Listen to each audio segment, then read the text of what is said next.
kulanti wacan wanaagsan macaamiishada sharafta badan meel kasta aad ku sugan tihiin oo daafaca caalamka ka joogtaan ku soo dhawaada Cadani Cosmetics hoyga karimada dabiiciga ah aad baad mahadsan tihiin sida sharafta badan aad noogu xidhan tihiin waxaan mar kale idin ka codsanaynaa inaad YouTube-ka iyo waliba page-ka Cadani Cosmetics aad follow gareysaan subscribe-na aad noo saartaan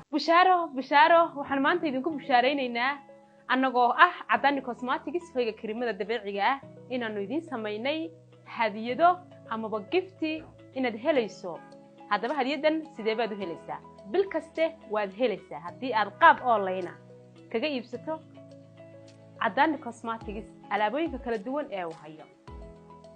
fiiro gaar ah hadiyadan ama giftigan waxa heli kara 25 qof ee bil walba ugu horeeya qaab online inay wax ku iibsadaan